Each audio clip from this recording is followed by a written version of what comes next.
But Orwellian censorship is actually radically unlike any real censorship that has ever existed, and often makes us vigilant, I think, against some of the wrong things. Somewhere I read of the freedom of speech. You're listening to So to Speak, the free speech podcast, brought to you by FIRE, the Foundation for Individual Rights and Expression. Welcome back to So to Speak, the free speech podcast, where we take an uncensored look at the world of free expression through the law, philosophy, and stories that define your right to free speech. I'm your host, Nico. Today, we are joined by University of Chicago professor Ada Palmer. Earlier this year, Professor Palmer had a wildly popular appearance on the Dwarkesh podcast, where she briefly discussed some of her research on the history of censorship. I'm embarrassed to say I hadn't been familiar with Professor Palmer's work at the time, but after hearing that episode, I've been eager to get her on our show to do a deeper dive into her thoughts on censorship, including what motivates it, how effective it is, and how it has shaped intellectual history in the United States and Europe. Professor Palmer's specialty is in the Renaissance, and she is the author of the book Inventing the Renaissance, Myths of a Golden Age. A Renaissance woman herself, she is a popular author of science fiction and fantasy novels, a composer, a singer, and an expert on anime and Japanese pop culture. Professor Palmer, welcome onto the show. Thanks. I've been looking forward to this. So let's start by your interest in censorship. Where did it begin?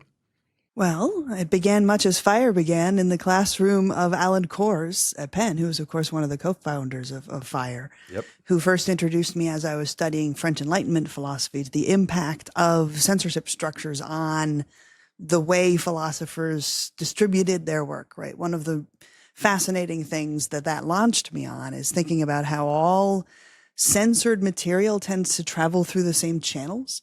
So when you want to understand how it's moving and how it's working, you need to often examine topics that seem to have nothing to do with each other side by side, right? So if I wanted, as I did, to look at the history of radical thought and atheism and the origins of the scientific method in the 17th and 18th centuries, radical treatises about science were circulating in the same underground bookshops and from the same forbidden presses as pornography, and books about magic and conjuration and alchemy and criticisms of the king and satires. And you couldn't study radical philosophy and atheism and science without also studying pornography at the same time, even though they seem so unrelated. And this is how my students are always sort of baffled why I have so much deep expertise in the history of sodomy law and pornography and radical sexuality when I'm primarily looking at history of science. But if they're traveling through the same channels and often being written by the same people, then you need to study all these things side by side, whether it's witchcraft or belief in the existence of atoms and vacuum. It's being policed by the same structures, and the society that is trying to police it uses the same methods, so they travel together. And your specialty is in the Renaissance. What was the main mechanism, if any, for censorship in the Renaissance? So the Renaissance is, of course, a long period, starting somewhere around the 1300s and going all the way usually up to 1600 as people count it. And there's no answer to how the mechanism worked because the mechanism transforms radically in the middle. The Renaissance is the point at which the printing press arrives. Therefore, the production of books vastly accelerates. And therefore, the whole culture turns over upside down to say, whoops, we have to figure out how to censor this new medium. And there's an incredible transformation. So we think, for example, of the Inquisition as something that does a lot of book censorship. And we think of it as a medieval institution, but it isn't until it's reacting to the printing press in the 15 teens through 1540s that it starts making book censorship be a large and organized part of what it's doing. So the Renaissance is the moment at which medieval structures of censorship transform and are replaced by the first modern structures of censorship in response to the arrival of a new information technology. And zooming out from that, it helps remind us that every time a new information technology arrives, the society in question does not yet know how to censor it and then figures out a way. So every new information technology triggers a new wave in innovations of how censorship work. We're seeing that with the computer and the internet as well, which are new information technologies. And our society is very concerned with and developing new ways to try to police those new media. Every information revolution, therefore, is also a censorship revolution. Did people in power at the advent of the printing press realize how revolutionary the printing press was going to be, or did it take time? It took time. And it's useful to remember that the printing press, like any technology, spread exponentially, and that exponential spread is at first slow. So think of the puzzle where you put a penny on the first square of a chessboard and then double it, 2, 4, 8, 16. You're going to have $1 billion by the end, but you still only have a tiny amount of money when you're halfway down the second row, right? So there's one printing press. Gutenberg has it. He goes bankrupt. Some of his apprentices try making some. They go bankrupt. His bank repossesses the press. They try printing. They all go bankrupt. Gutenberg has it. Then his apprentices have it. Then they flee their debts. They teach a couple people. So sort of third generation learning it, you've doubled it twice. Now you have 8 effectively printing presses, right? But that's already taken more than a decade. So the dissemination of it is slow and the impact is slow. Another reason people didn't quite realize how impactful it was going to be is that the printing press was a continuation of a phenomenon that had already begun. There was a boom in book production and library building as a result of cultural and political forces already going before 1450, that got going around 1400 and just before. Gutenberg, we often talk about as if a genius out of nowhere invents a thing, whereas we need to think of it as a big market was building. There was a spike in demand for books. An entrepreneur sat down and said, okay, can I develop a technology that will produce these books faster based on the woodblock printing that was already circulating a couple decades earlier? And what were the books that were in demand at that time? Like before the advent of the printing press? What was the inspiration for this demand? So those are two different questions, actually, because of course the books that are always most in demand and the books that were the motive for this library building boom are different.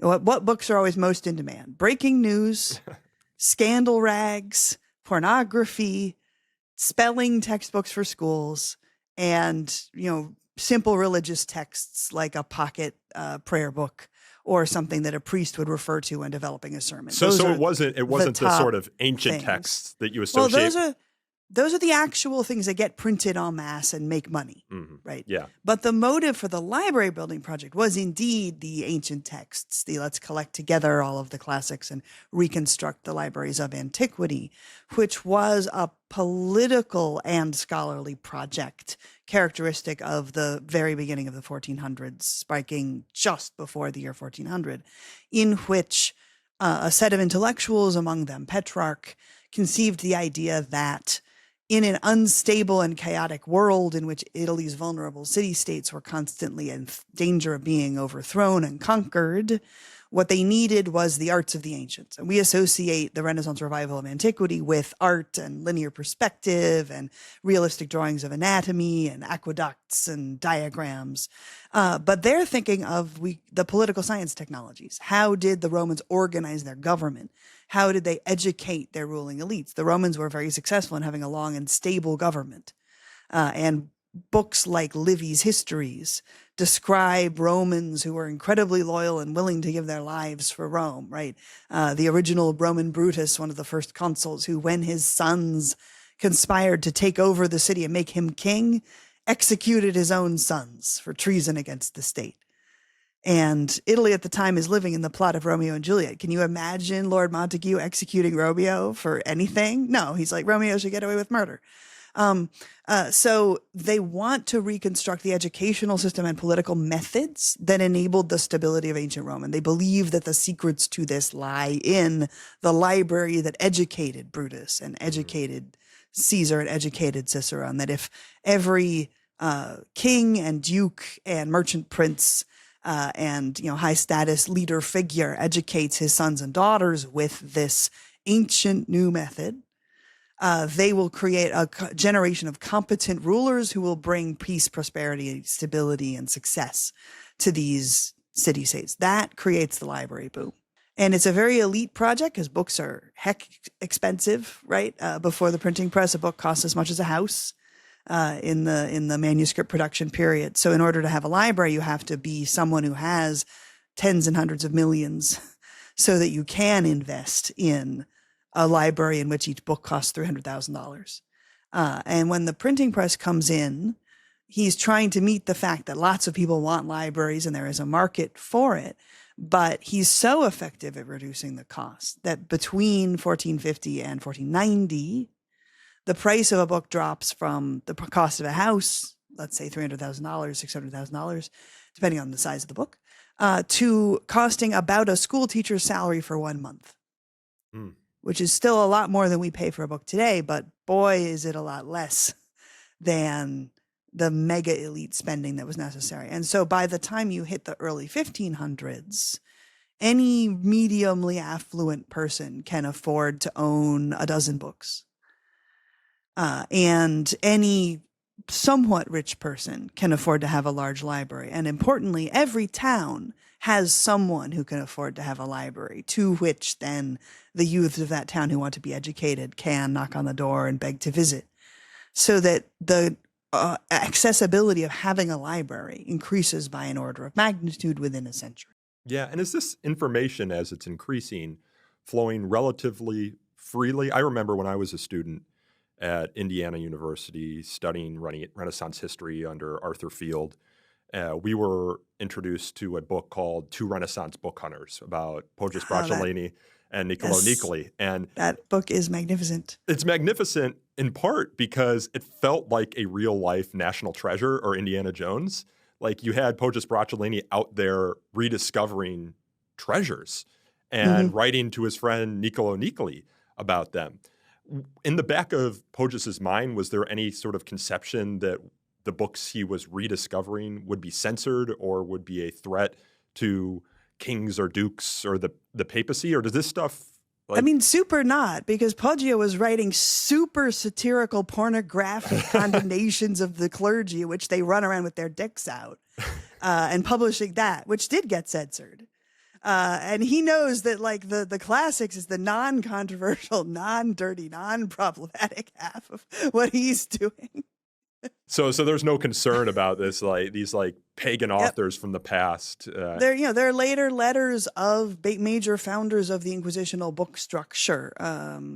Ghislieri, anyway, who was writing back and forth between a couple of different inquisitors. I remember reading these letters, and they talk about Poggio's own personal work as an example of the kind of stuff that needs to be censored. And Lucretius, which Poggio famously rediscovered and has these radical denial of the immortality of the soul and atoms and vacuum and all of this very modern sounding science as an example of, according to the founder of Inquisition book hunting, something that doesn't need to be censored. And that's one of the really interesting subtleties. The more I look at censorship, whether medieval or ancient or Renaissance or Enlightenment, the more putting on my science fiction writer hat, I'm like, if we had a time machine and could go talk to these people, we would tell them they are censoring the wrong stuff, right? Poggio's random porn is a threat to nobody. Lucretius is going to overturn the entire world order as we know it. But censors are always after the wrong thing, which is really fascinating from a historian point of view. Whenever we look at an era and we're saying, okay, it's the Enlightenment, Voltaire, Montesquieu, Diderot, they're brewing the French Revolution, they're questioning the rationality of man, they're turning everything upside down. And what is the Inquisition worried about? The Inquisition is worried about Jansenism. Yeah, that's the number one thing that the Enlightenment Inquisition is after. And Jansenism is Calvinism for Catholics. Do you want to have a cruel, arbitrary, distant God who holds you in his hand like a worthless spider before hurling you into the fire and no free will, but also have to obey the asshole in Rome? Then Jansenism is for you. It gives you both of the worst sides of the Catholic Protestant divide. And there was this big anxiety that Jansenism was going to appeal to the most pious of Catholics and suck them into error in the devil quoting scripture way, right?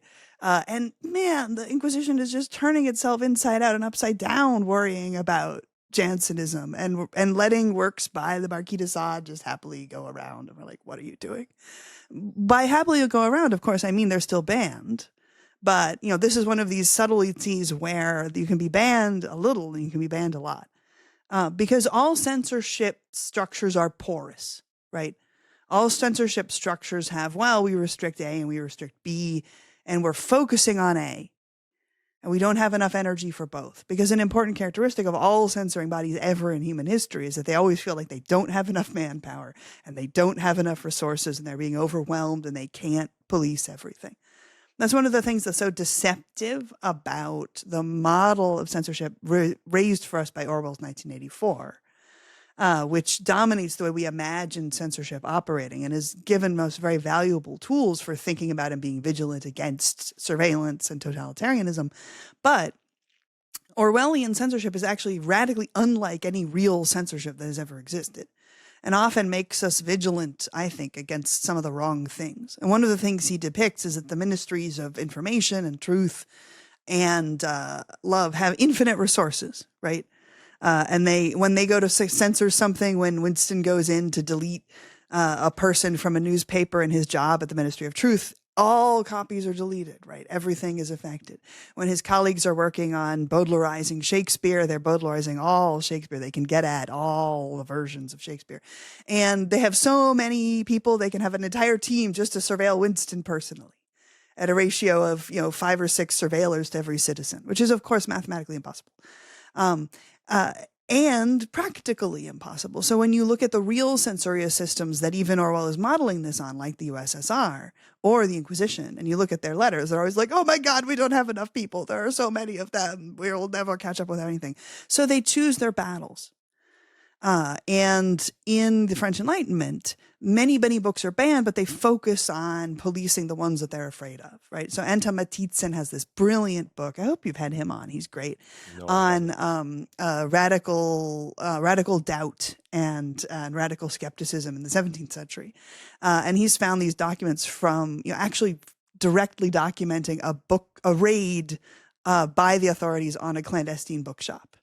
And so here's one of these underground bookshops that's printing forbidden books.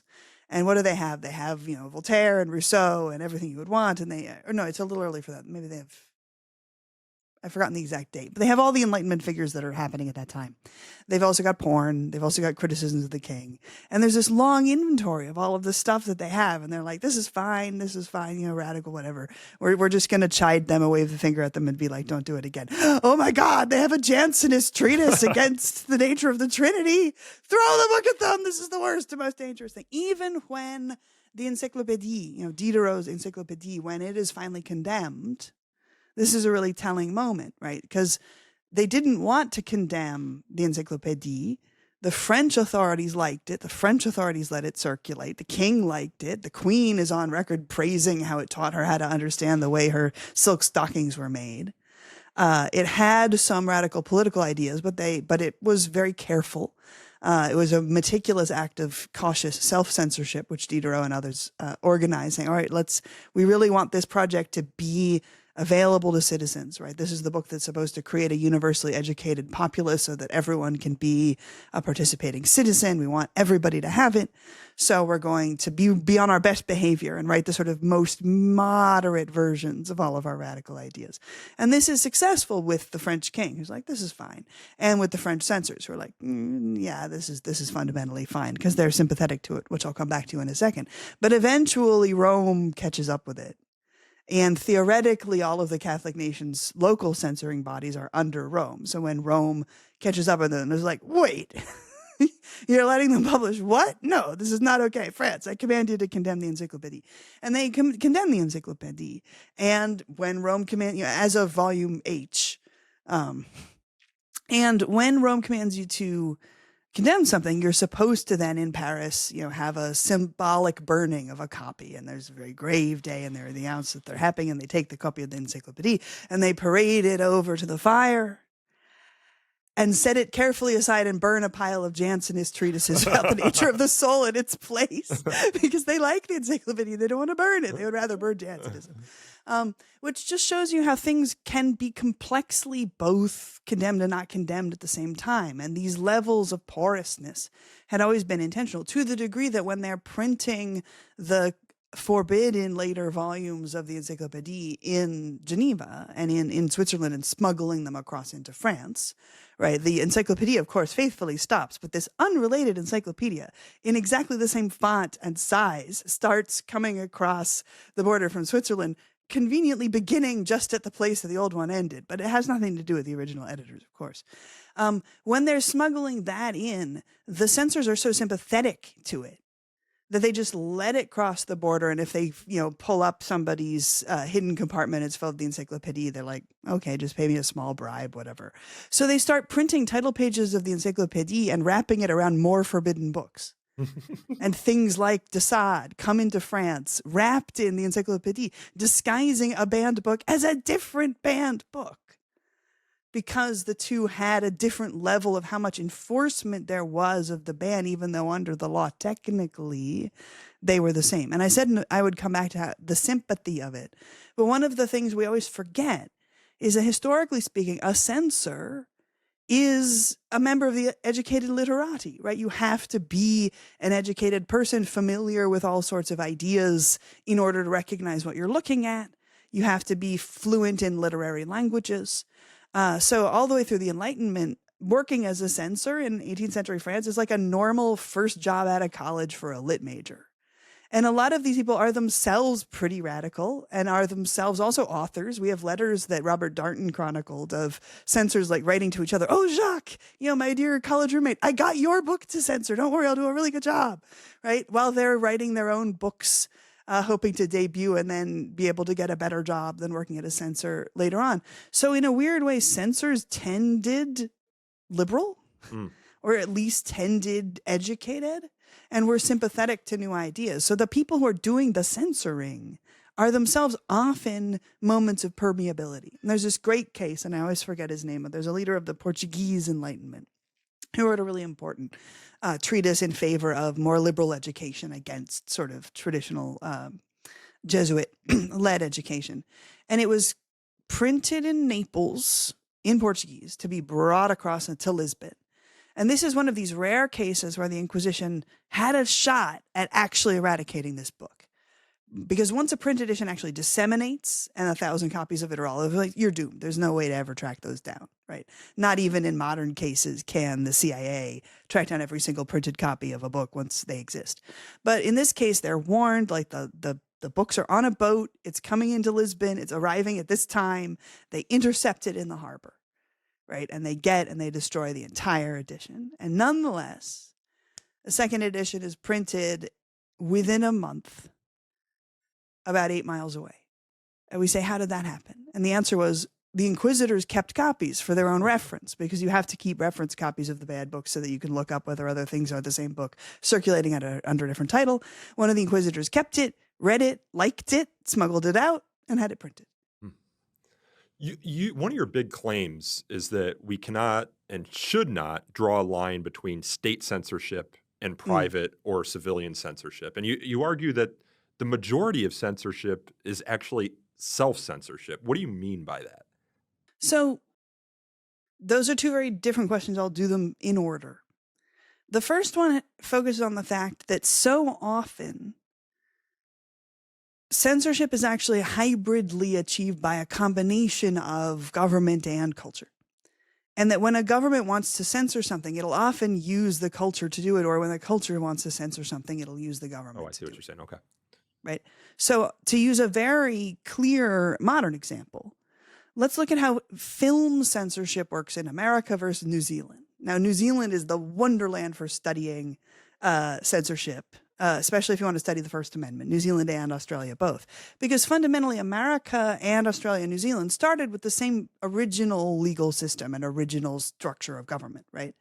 But America has the First Amendment and they don't. So when these cultures want to censor something, these cultures are very similar. They have a lot in common. They usually want to censor the same thing at the same time, because the same thing will hit the Anglosphere all at once, right? Oh no, talkies. Now people can say words in movies, which means they can say bad words in movies. So we must now figure out how to censor that. That hits all these cultures at the same time across the Anglosphere. Oh no, it's World War II. We have to censor sedition. That hits everything. Oh no, it's 1954. We're panicking about comic books causing juvenile delinquency.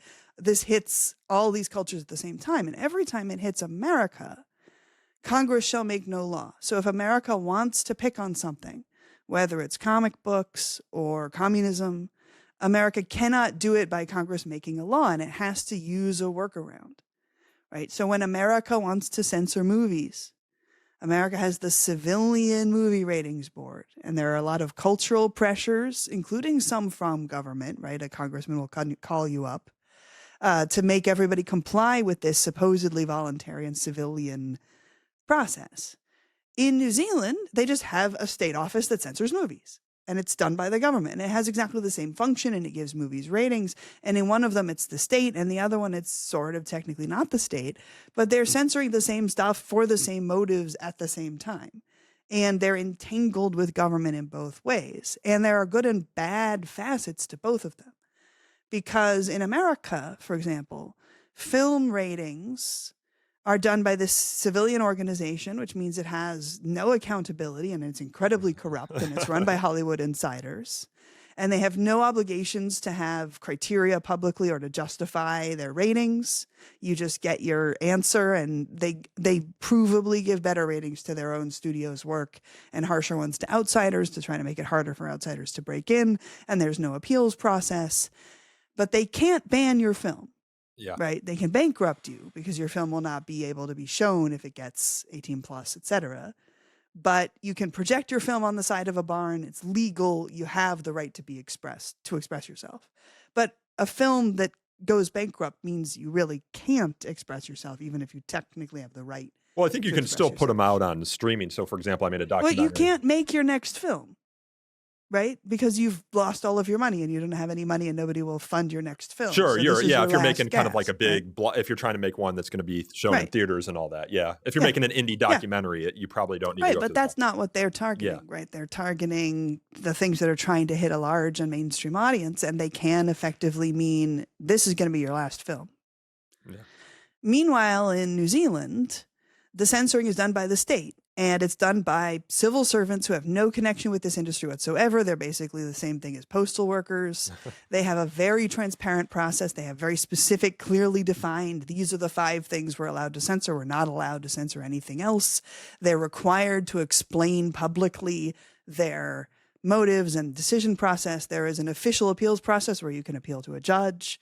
Their website, if you haven't been there, is amazing. They have, a blog where they post about things. They're always having Deadpool and little icons with little talk bubbles commenting on the censorship. They have, believe it or not, an actual mascot, the cute, sad bunny of having watched age-inappropriate material.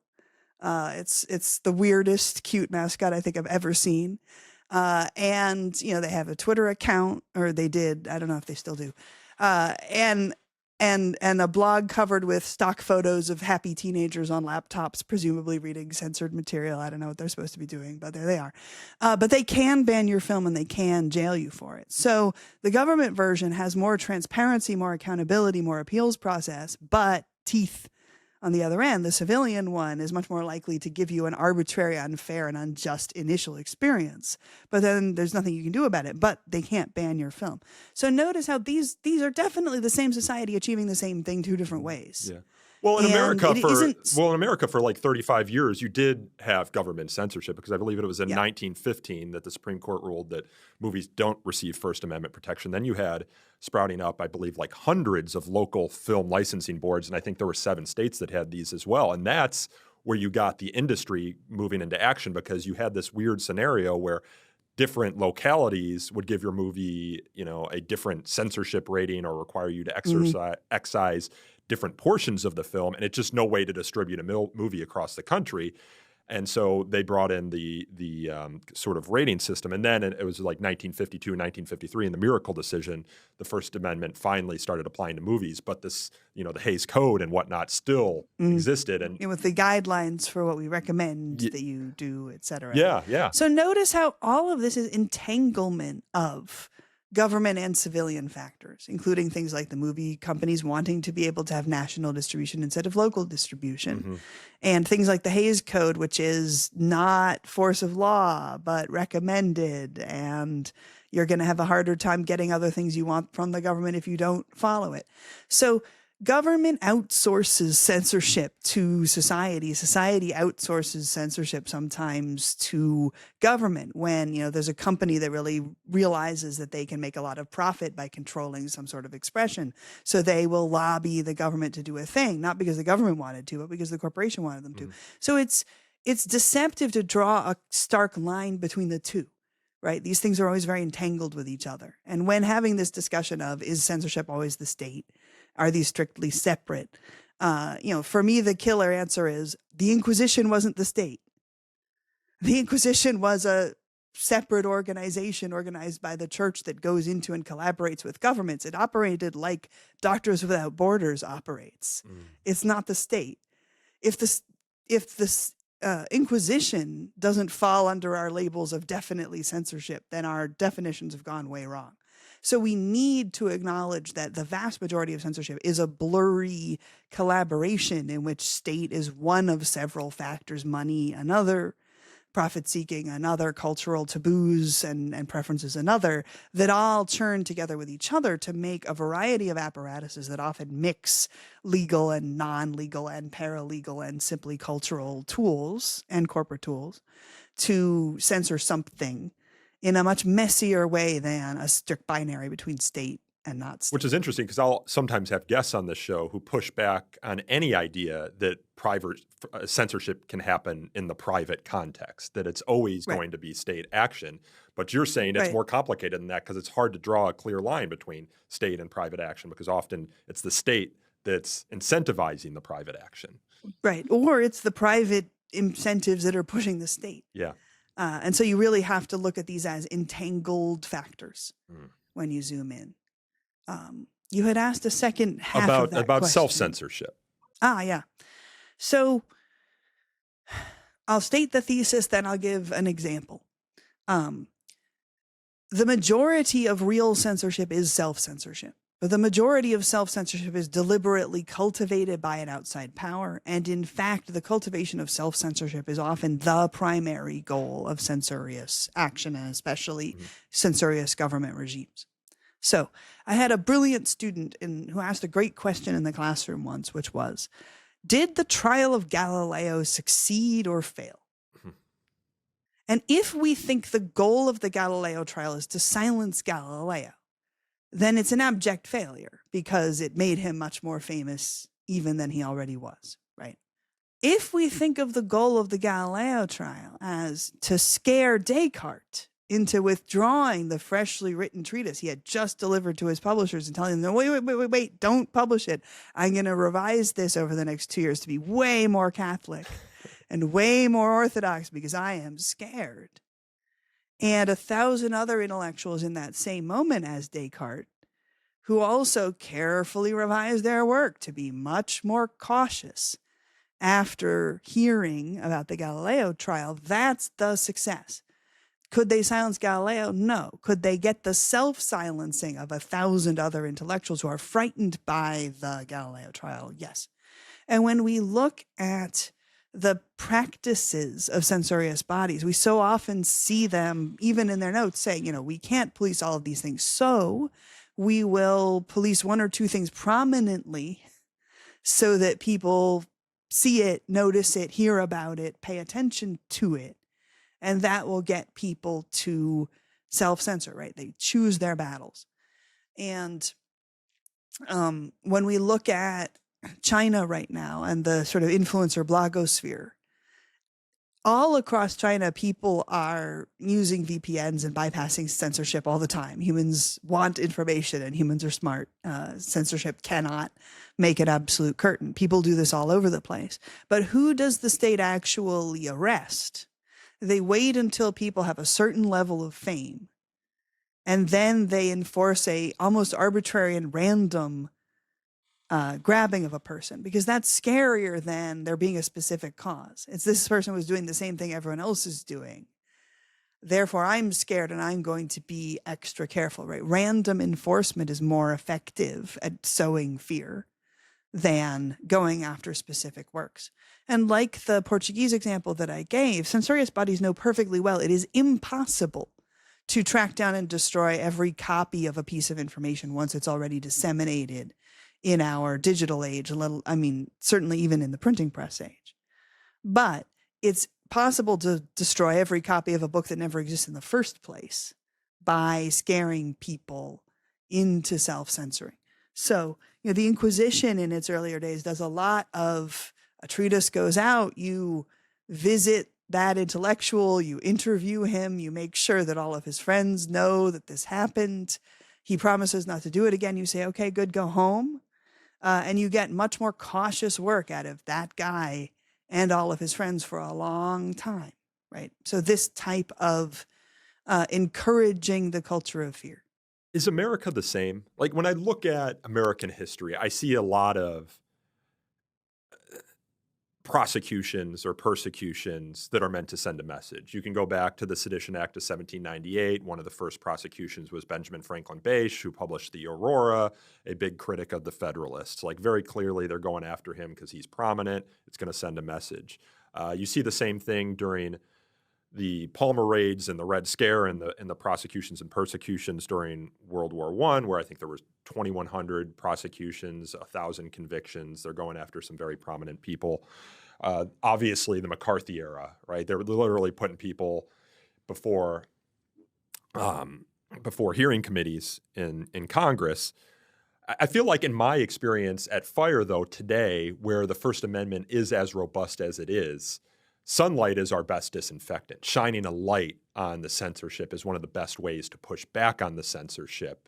And to me, that would signal that these censoring bodies, be they colleges or universities violating a professor's academic freedom or censoring a student group or some of these local municipalities that we will sue sometimes, like they don't want the censorship to be known. And sometimes we don't even need to go to court to fix it because the public awareness of it is enough. Yeah.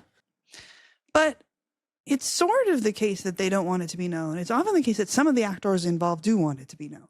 So, for example, when it's a case of a school library and there is a parent challenging the school library, the school does not want to make news. Mm-hmm. The school wants this to quietly go away so that they can do the 100,000 things that a school exhaustedly is desperately trying to do without enough money. The group that urged the parent to do that, though, right? The strategic Facebook group that is trying to make waves with this. The Moms for Liberty group, yeah. Right. They want that to get attention. And there then will be a lawsuit. And then the ACLU and others, and maybe you, will help, right? And the book will be restored into that school library. But it is definitely and provably the case that dozens of other school libraries around that region will not buy that book and will not buy similar books because they don't want to go through this. And we know the Streisand effect makes a great success and boom of the sales of the book in question, right? And every year when the American Library Association Office of Intellectual Freedom releases its what were the top banned and challenged books of the year, people literally try to steal the list in advance so that they can know in advance which books are about to have a big sales boom, because it'll help those. But the same publishers that are like, great, we get to reprint hundreds of copies of this, and we're going to actually buy and put out fewer similar books by other authors. And so one book will sell 100,000 copies and 20 books will never be published in the first place because the publisher decides to be a little more careful. And no sunlight is shown on that. That's a quiet decision made in the closed doors of publishers. But it does happen. I want to ask you as a student. And then fewer books with that theme, right? Whether it's transgender or whatever it is, fewer books with that theme get published the next year. Yeah, there's a cascading effect that can often be unseen that happens behind. And that's the goal. Yeah.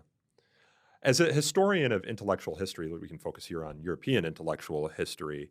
I often like to think about what would happen if something didn't happen in history. So like we talked about the effect of the trial of Galileo on Descartes. Was there an example of censorship that if that censorship did not happen, it would have totally revolutionized the trajectory of European history? Is there like an alternative universe that, but for that censorship, the history of Europe? I mean, you're looking for one case. Yeah, well, I'm sure there's a lot, but is there one that stands out to you as like, as kind of the world would be different if this didn't happen.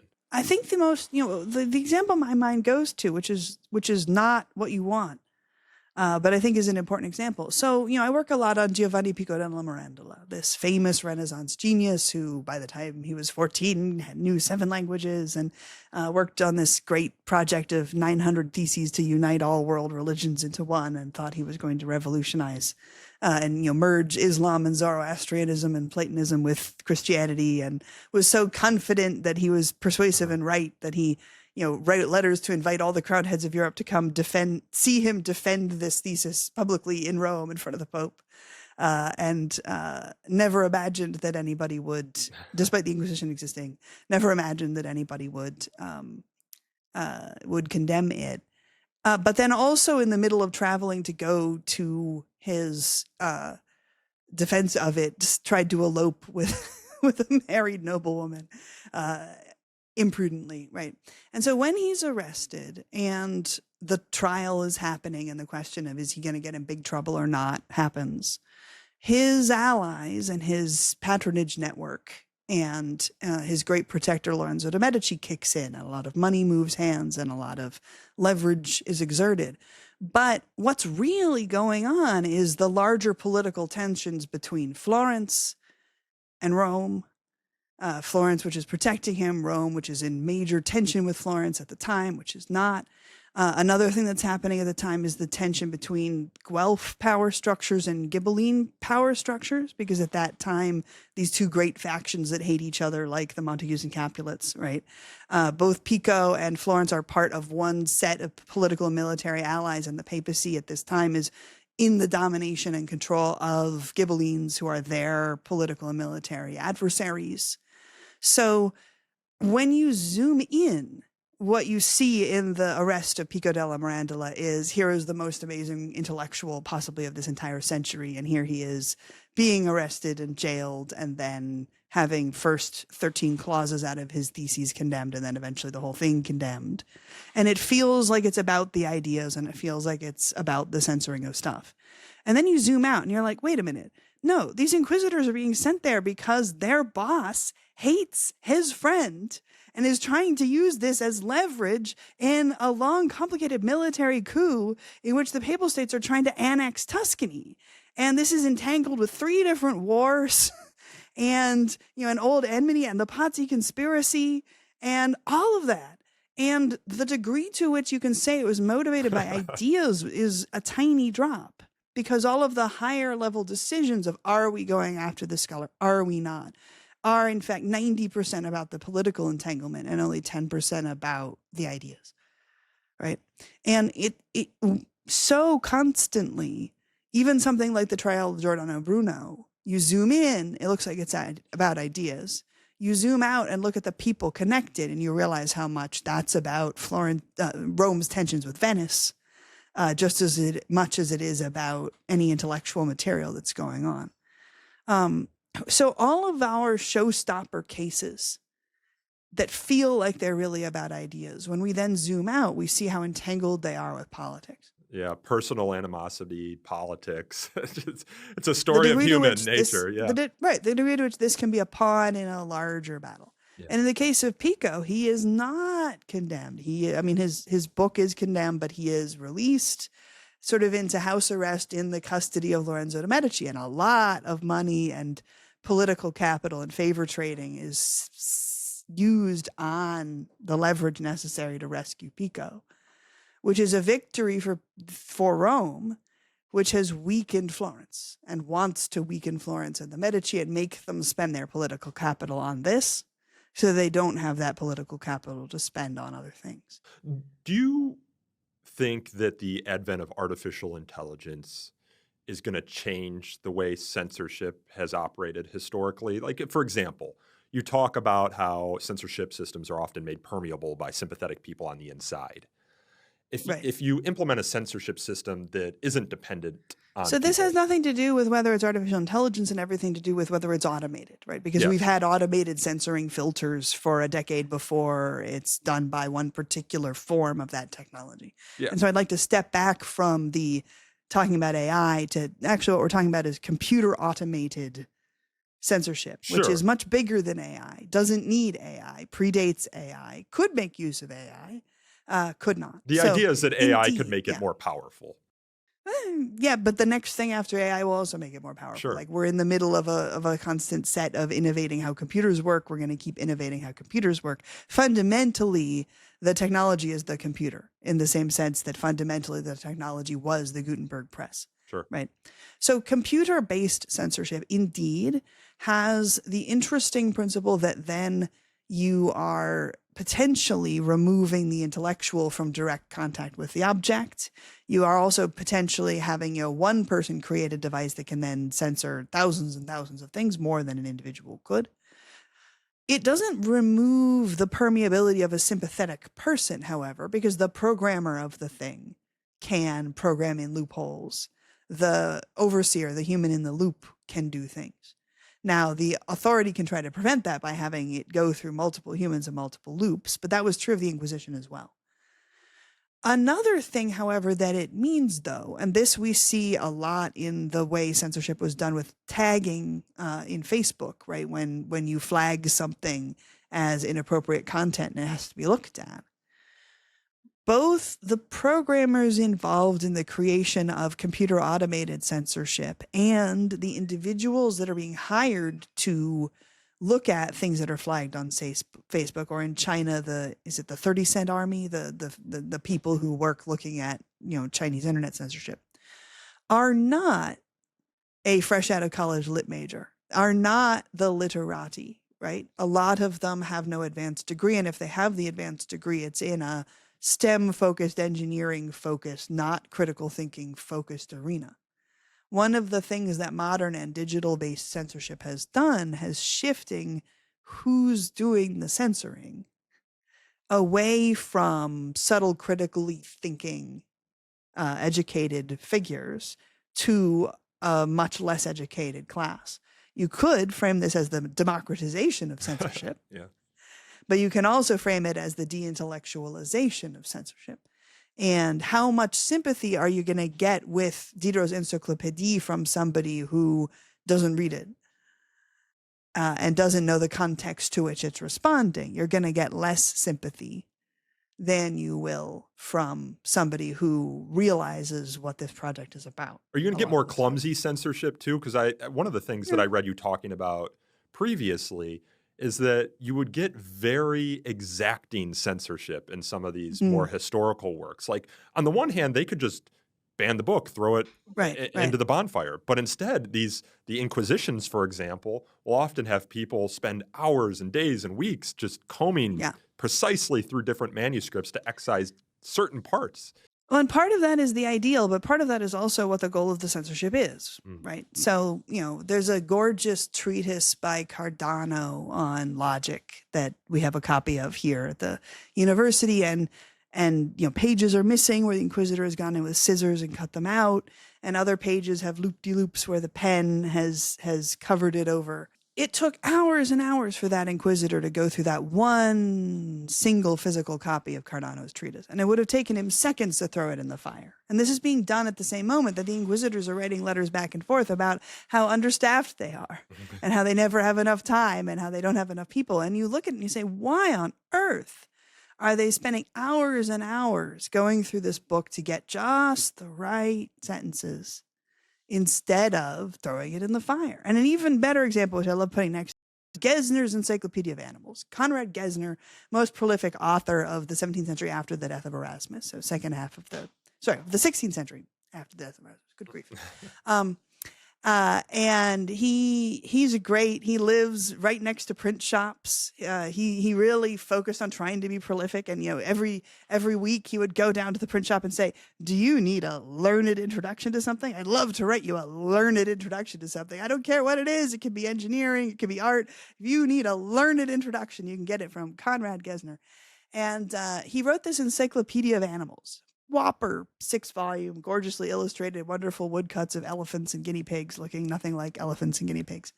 And in each entry about animals, this is a completely secular work. right? It's not like a medieval bestiary that's like the fox is an allegory of the devil and the unicorn is an allegory of Christ. It's like, no, this is a lizard has this many legs, it has spots, it lives here.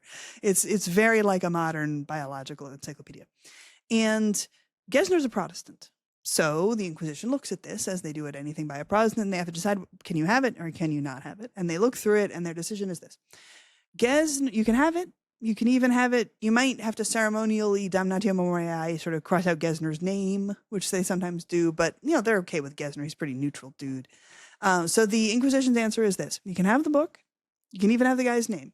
But in his entries, Gesner is a good scholar, and he thanks his sources. So under the picture of the lizard, it always says, and I have to thank the learned and excellent Dr. So-and-so of Amsterdam for sending me this picture of a lizard. And the Inquisition's order is, if the learned and excellent Dr. So-and-so is a Protestant, then you must go through your 6-volume encyclopedia and cross out learned and excellent. Because Protestants aren't learned and excellent. Protestants are bad and wrong. And so you go through this encyclopedia and thousands of pages, there are these little crossouts, and all they're crossing out is when he says a Protestant is smart. And you're like, what does this achieve? No information is being destroyed. Everyone perfectly gets everything, even the guy's name. There's no damnatio memoriae. What are you doing? The answer being, every user of that encyclopedia, flipping through the encyclopedia, sees those little lines, and they are reminders of the authority of the Inquisition. And the Cardano, you look at it and you look at those maimed pages, and you think, I don't want that to happen to my book. I'm going to be more careful. I'm going to phrase things more delicately. It transforms a neutral object into a extension of the Inquisition's power, so that you are reminded of its existence and its authority with every page. And if you're a scholar and you use that, you get this lesson over and over as you scroll through and see those scary black lines, to be scared. It projects power. And they could have thrown it in the fire in 90 seconds and then it would be gone. Or they can have hours with it and leave it transformed into a tool of power, right?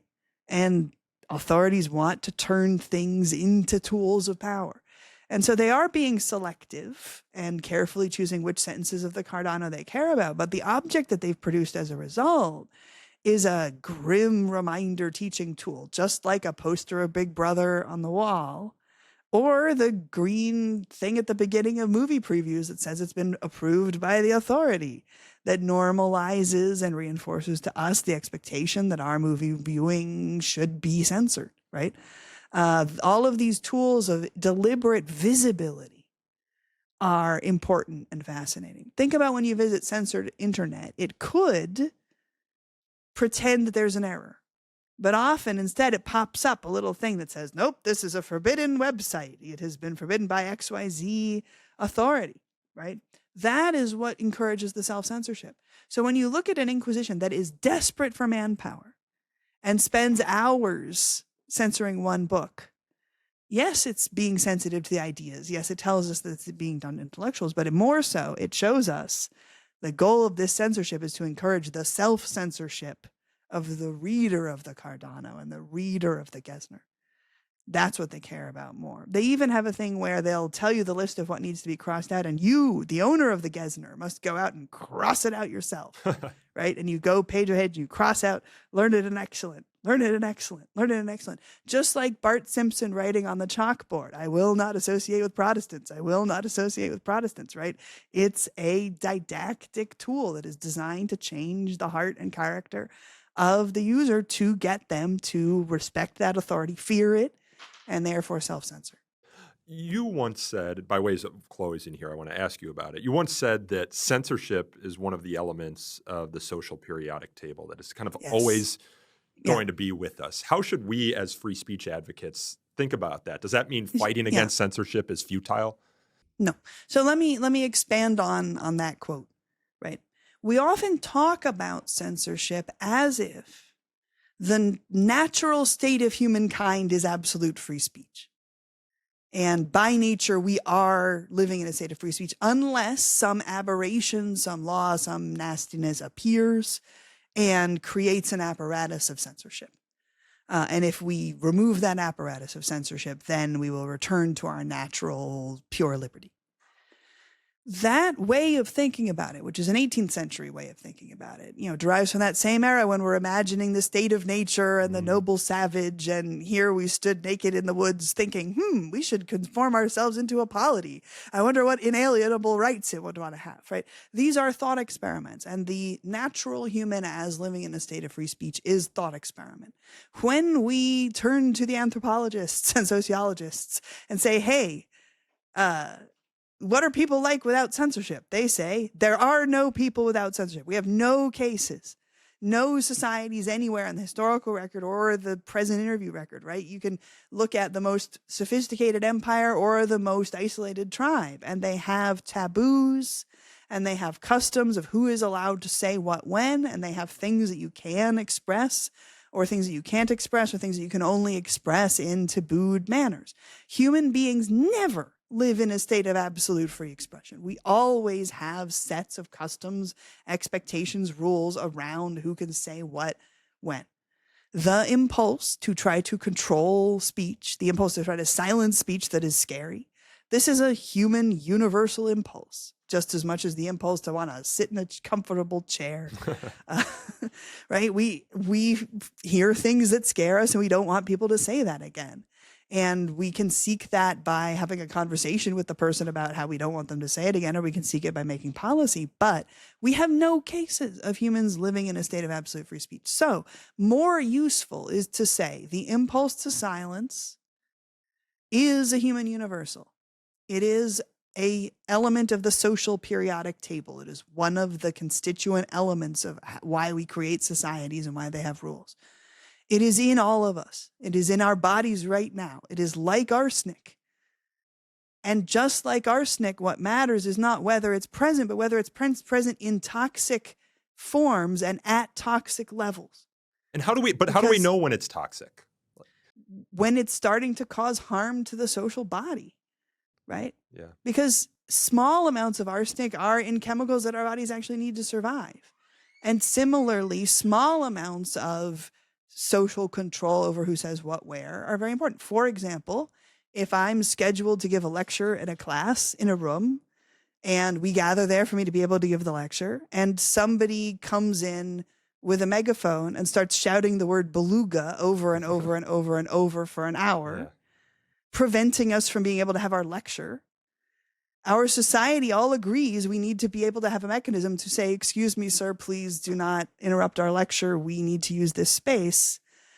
Your speech is interfering with our other speech. There are customs and rules which say the scholar scheduled to lecture in this room has privilege to speak in this room, and others have to respect and obey the customs around that privilege, right? That is, in fact, the impulse to censor. Yeah, but there are working in a really constructive way. But there are gray areas, right? There's like cancel culture, for example, where many people thought that this was just society policing taboos, whereas you have other people saying these things that you're policing are controversial.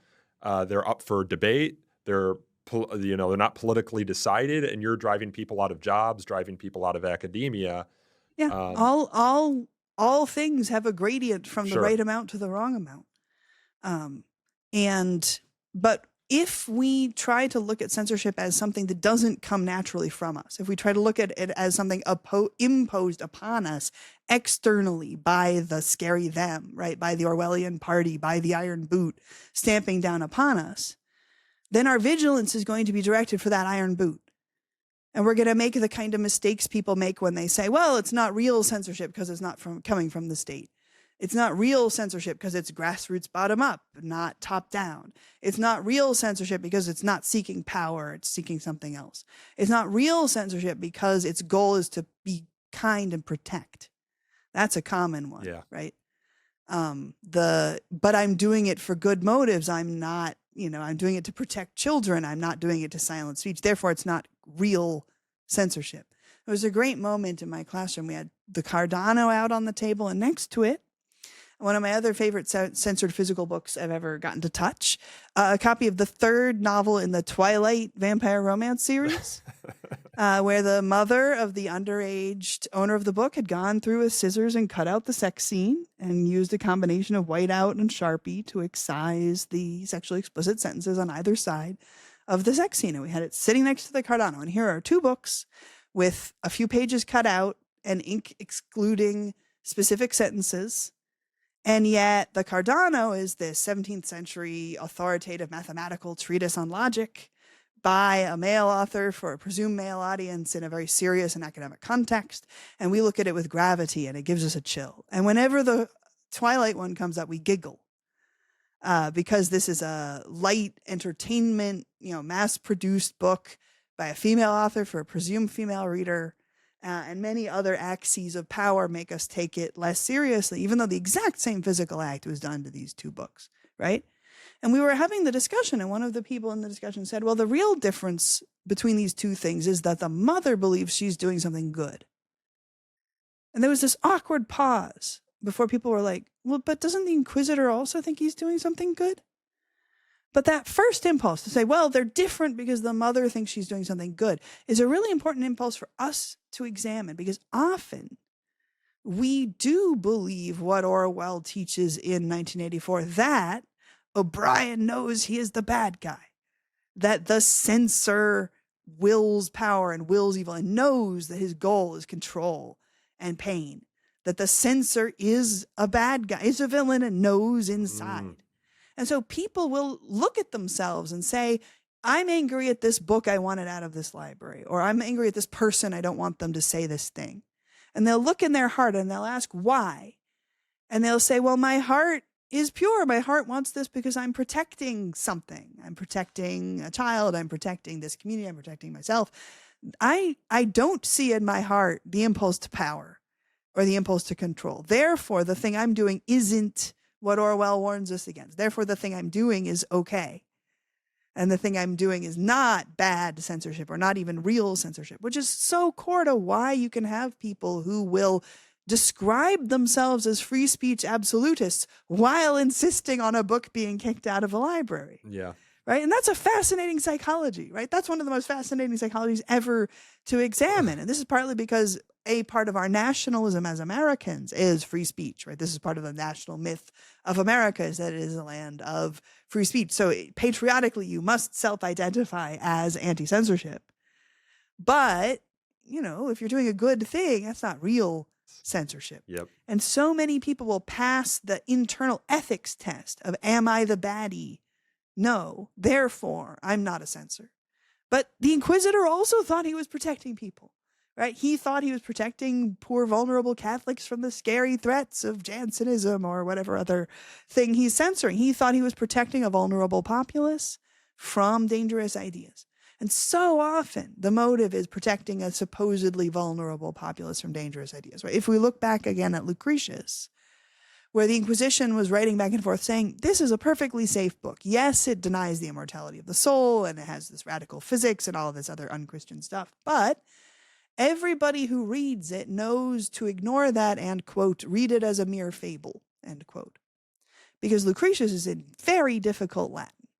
And nobody is going to get to read Lucretius who hasn't already read a lot of other stuff and heard the normal descriptions of what the society thinks is true and knows that this is contradicting it, right? And when they print Lucretius, the first ever classroom edition of Lucretius, which is printed in the mid-1500s, says, and it's important for us to have Lucretius in the classroom so that students meet it with a teacher as their chaperone to help them know which parts should not be believed. Right. So the idea that it was in difficult and complex Latin meant that it would only be encountered by the populations that were ready. But when it was translated into Italian so that anybody could trivially read it on the street, that's when the Inquisition banned it. Because that's when it was dangerous to a vulnerable population of uneducated women and children and all these non-Latin readers. The Inquisition was thinking the same way modern censors often do here of, children, this vulnerable population, we justify ourselves in protecting them. Therefore, it's not bad censorship, or in American parlance, often not real censorship. Yeah. Right? I mean, that's so much of censorship throughout time has been, we need to censor it for them because they're vulnerable. I, on the other hand, I am capable of confronting this text or this movie. I mean, the Inquisitions assembled huge libraries of banned books for the reference of inquisitors because they had to be familiar with all the forbidden ideas in order to be able to recognize them. So massive collections of forbidden books. They never burned every copy of things. They always kept them for reference. The best libraries in the Renaissance and Enlightenment are the Inquisition's libraries. Mm-hmm. They're full of the best stuff, right? But you keep them away from others. And this is exactly the same. The USSR, right? When they were purging Western material from libraries, they purged it from public libraries, but inner party libraries, they still had the Plato and the John Locke and the everything else. Different rules for the trusted elites and the outsiders. And in fact, second to self-censorship, often the most common motive I see in censorious structures is to curate access, not to destroy a thing or make sure a thing doesn't exist, but to make sure group A has access to this, group B does not, right? Yeah. Adults can have this 18 plus material, children cannot. The inner party can have this material, others cannot. Latin reading elites can have this material, others cannot. People at Chinese elite universities can have uncensored internet. People at middle class universities for the less elite have censored internet. I mean, that's a big debate we're having in America right now is, are we going to essentially age gate the entire internet to restrict access to kids for a certain portion of it, social media, for example. So this is a debate that never goes away. And Professor Palmer, you had written in one of your essays that you were working on a book called Why We Censor from the Inquisition to the Internet. Is that still something that you're working on amongst the many other projects that you have your hands in? Well, it's finally top burner. Okay. So I will be working on that one this year. It's coming out from Norton, hopefully, in a couple years. Though I'm also, of course, working on the second of my 2 Norse mythology novels, the first of which comes out in June of next year. But so that is on the way. Oh, ever busy. Wow. Yeah, you go to your website. I'd urge our listeners to go to your website and just see everything that you do because it is quite impressive, and I don't know how you do it. But I appreciate you taking the time to speak with us today, and I hope more of our listeners now are introduced to your excellent work and your very fascinating theories on censorship in a way that, as I mentioned, I hadn't been at the early part of this year, and I don't know why, and I feel embarrassed to say so. Well, I'm delighted to be on. I'd love to discuss again. I want to introduce one more simile, because I think similes are really useful for thinking about this stuff. Let's do it. I like the arsenic simile for the impulse to censor and how it's in us. But we also need a simile for free speech protections and free speech absolutism. Because I feel very strongly that practically nothing is incapable of doing harm. Practically every tool we make, no matter how beneficial, can also be used to do harm, right? And I think a great simile is a kitchen knife. We all need kitchen knives. We use them and we benefit from them every day. There are millions upon millions of them in our country, as there should be. Everybody should have one. And people do get stabbed with them. Yeah. Right? And in the same way, we all need free speech protections, and we need our commitment to free speech. But we also need to acknowledge that every so often, somebody perverts that and uses it for the opposite of what it is. That, like a kitchen knife or every other invention that we have, they can be perverted. And so people will sometimes ask me, are you a free speech absolutist? And I say no, because all tools can be misused. Yeah. Yeah, we at FIRE don't use the phrase free speech absolutist either. We'll sometimes say we're opinion absolutists, that everyone should have an absolute right to an opinion. But free speech absolutists, we generally think that to the extent the Supreme Court has carved out some exceptions, fraud, incitement to criminal lawless action, true threats, things like that, the way the Supreme Court has approached it is a very thoughtful way. Now, many of us will have disagreements over certain other categories of accepted speech, like how copyright is exercised or defamation law, for example. But generally, we all agree that there should be some sort of exceptions. But they are categorical exceptions in a way that in other countries they're often... I mean, yes and no, because right now we live in a situation in which rules lawyering and clever use of policy is one of the biggest tools people are using to advance personal agendas. And I say personal because this is true both of political agendas and of profit-seeking and corporate agendas.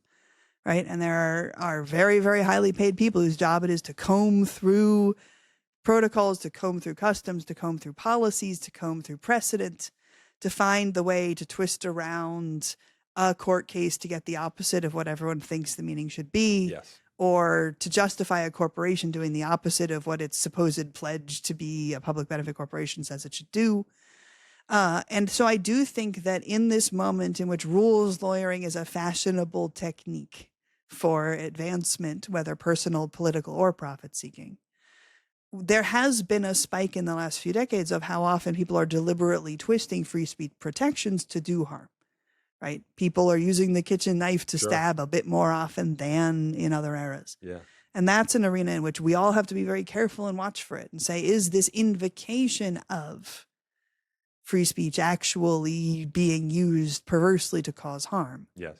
Yeah, I think which we all have to be careful. Yeah, I think one of the things I'm trying to say though is that often when you are trying to attack free speech and you're doing it in a way that doesn't feel like it naturally falls within one of the categorical exceptions that we're familiar with, they'll make the argument nevertheless that it fits into one of those categorical exceptions. Yeah. Whereas abroad, you have more of a balancing test, almost like a utilitarian test of balancing the various harms that are at play that you don't do as much. You do some of it here in the United States, but you don't do as much of it here in the United States. And to speak to the point that you were making when you were talking about similes, I think one of the things that I like to say is that I won't say that free speech doesn't come up with trade-offs, that it never causes harms. Like, I don't know, the advent of the printing press arguably led to the 30-year war and 8 million dead in Europe, right? Like, yeah, and if you're asking, was the printing press worth 8 million dead in Europe?